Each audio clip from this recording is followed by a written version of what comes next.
اعوذ باللہ من الشیطان الرجیم بسم اللہ الرحمن الرحیم۔ محترم ناظرین، میں اپنے چینل مشن کے ساتھ آپ سے مخاطب ہوں۔ مشن کا مقصد ہے شعور و آگہی۔ اس سلسلے میں آج میں آپ کے سامنے ایک حدیث پیش کروں گا اس عنوان سے کہ مفلس کون ہے۔ جب ہم مفلس کی بات کرتے ہیں، جب ہمارے ذہن میں مفلس کا تصور آتا ہے تو ہر انسان یہ سمجھتا ہے کہ مفلس وہ ہے جس کے پاس پیسے نہیں ہیں، جس کے پاس دولت نہیں ہے، جس کے پاس دنیاوی سہولیات نہیں ہیں، وہ مفلس ہے۔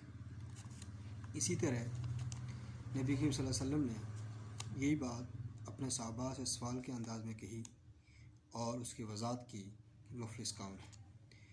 یہ حدیث آپ کے سامنے پیش خدمت ہے۔ اس حدیث کے راوی ہیں ابو ہریرہ رضی اللہ تعالیٰ عنہ، اور یہ حدیث صحیح مسلم میں آئی ہے۔ پہلے حدیث کا متن سماعت فرمائیں اور ساتھ ساتھ ترجمہ بھی سماعت فرمائیں، اور آپ کو یہ بات سمجھ آئے گی کہ مفلس کا فلسفہ کیا ہے اور مفلس کون ہے۔ تو بسم اللہ الرحمن الرحیم۔ عن ابی ہریرہ رضی اللہ تعالیٰ عنہ رسول اللہ صلی اللہ علیہ وسلم۔ ابو ہریرہ رضی اللہ تعالیٰ عنہ سے روایت ہے کہ رسول اللہ صلی اللہ علیہ وسلم نے فرمایا، قول اللہ اتدرون ما المفلس، کیا تم جانتے ہو مفلس کون ہے؟ اتدرون، کیا تم جانتے ہو مفلس کون ہے؟ قالوا، تو صحابہ رضی اللہ تعالیٰ نے فرمایا، المفلس فینا من لا درہم لہ ولا متاع۔ تو صحابہ رضی اللہ نے عرض کیا کہ مفلس ہم اس شخص کو سمجھتے ہیں جس کے پاس درہم نہ ہو، یعنی روپیہ پیسہ نہ ہو، ولا متاع، اور اس کے پاس مال و متاع نہ ہو۔ فقال، تو آپ صلی اللہ علیہ وسلم نے فرمایا، ان المفلس من امتی یاتی یوم القیامت، بے شک میری امت میں مفلس وہ ہے، وہ انسان ہے، یاتی یوم القیامتی، جو قیامت کے دن آئے گا، بصلاتی، نماز، و سیامی، روزہ، و زکاتی، اور زکوٰۃ کے اعمال کے ساتھ آئے گا، ویاتی قد شتم ہاذا، اور لیکن اس نے کسی کو گالی دی ہوگی، وقذف ہاذا، اور کسی پر الزام لگایا ہوگا، تہمت لگائی ہوگی۔ تہمت، بہتان وہ چیز ہے جو دوسرے انسان میں نہ ہو اور انسان اس پر لگا دے کہ یہ اس کی یہ خامی ہے، یہ برائی ہے۔ اس کے مقابلے میں غیبت ہے۔ غیبت یہ ہے کہ انسان اپنے مسلمان بھائی کو سمجھتا ہے اس کے اندر کوئی برائی ہے، کوئی خامی ہے، کمزوری ہے، اور اس کا اظہار لوگوں کے سامنے کرتا ہے، یہ غیبت ہے۔ اور غیبت کے بارے میں حدیث میں آیا ہے کہ ایسا ہے جیسا انسان اپنے حقیقی بھائی کا مردہ گوشت، حقیقی بھائی جو مر چکا ہے اس کا گوشت کھا رہا ہو۔ تو یہاں نبی نے فرمایا کہ وہ اپنے ساتھ لائے گا کہ اس نے کسی کو گالی دی ہوگی اور کسی پر بہتان لگایا ہوگا، وَأَكَلَ مَالَ هَذَا، اور کسی کا مال کھایا ہوگا، وَسَفَكَ دَمَ، اور کسی کا خون بہایا ہوگا، وَضَرَبَ هَذَا، اور کسی کو مارا ہوگا۔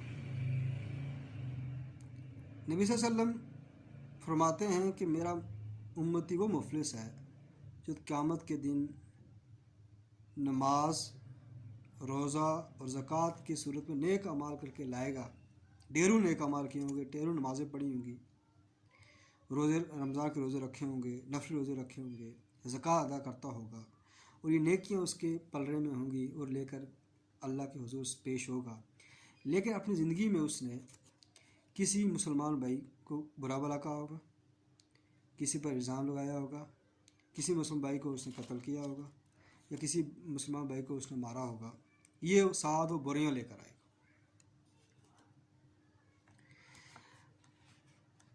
اب اس میں ہوگا کیا؟ جب وہ سب لوگ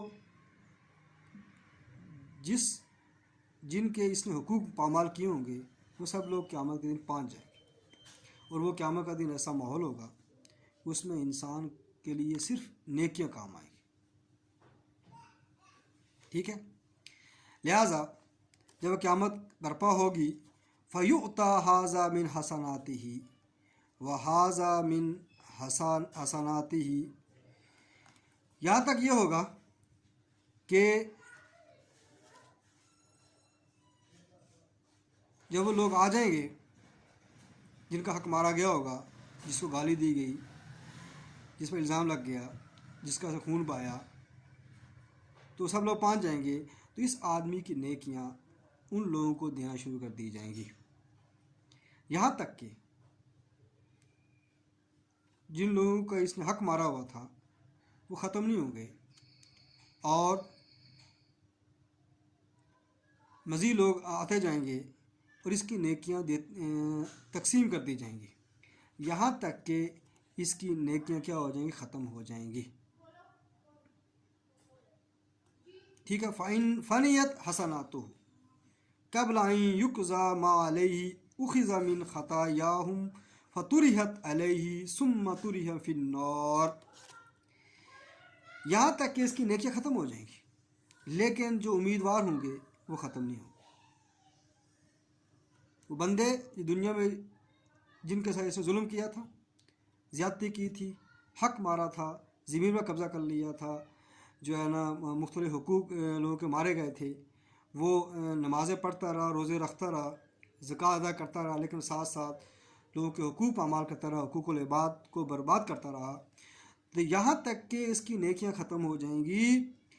اس سے پہلے کہ وہ ان کا حق ادا کر دیتا، پھر یہ حکم ہوگا کہ ان لوگوں کی جن کے حقوق اس نے پامال کیے تھے ان کے گناہ اس کے کھاتے میں ڈال دیے جائیں۔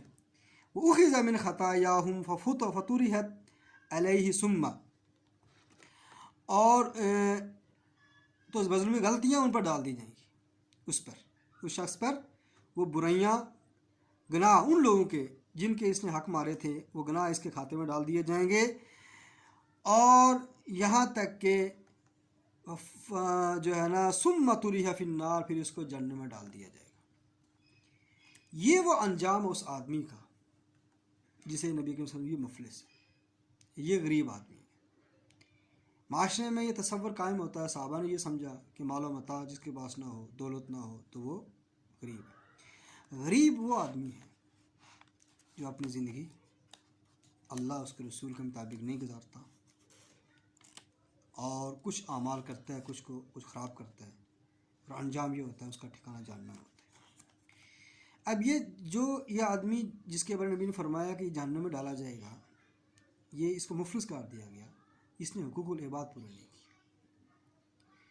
اللہ تعالیٰ کا حکم ہے کہ اللہ اپنے حقوق تو معاف کر سکتا ہے، لیکن بندے کے حقوق کبھی معاف نہیں کرے گا، یہاں تک کہ وہ بندہ خود معاف کرتا ہے۔ اور قیامت کے دن ایسا ماحول ہوگا کہ ہر مسلمان نیکیوں کی تلاش میں ہوگا کہ کس طرح میں جنت میں چلا جاؤں، اور وہ جنت میں جانے کے لیے کوئی نیکی دینے کو تیار نہیں ہوگا، لیکن اس آدمی کے ساتھ یہ حشر ہوگا کہ دنیا میں نیک عمل کرتا ہوگا، لیکن آخرت میں اس کا انجام یہ ہوگا۔ اللہ تعالیٰ سے دعا ہے کہ ہمیں حقوق اللہ کے ساتھ حقوق العباد بھی پورا کرنے کی توفیق عطا فرمائے، اور اپنی زندگی اسلام کے صحیح اصول پر گزارنے کی توفیق عطا فرمائے، تاکہ ہماری زندگی خاص کر معاملات جو ہیں جس میں لوگ رشوت دیتے ہیں، جھوٹ بولتے ہیں، وعدہ خلافی کرتے ہیں، لوگوں کو حقوق پامال کر رہے ہوتے ہیں، کاروبار میں فراڈ کرتے ہیں، ملازمت میں فراڈ کرتے ہیں، ٹھیک ہے، اور ایسی برائیاں پائی جاتی ہیں جس کی معافی نہیں ہے، چونکہ ان کا تعلق حقوق العباد سے۔ تو لہٰذا اللہ تعالیٰ ہمیں نماز، روزہ، زکوٰۃ کے ساتھ اپنی زندگی میں ایسے اعمال کرنے کی توفیق عطا فرمائے جس سے دوسروں کے حقوق پامال نہ ہو۔ وما علینا الا البلاغ۔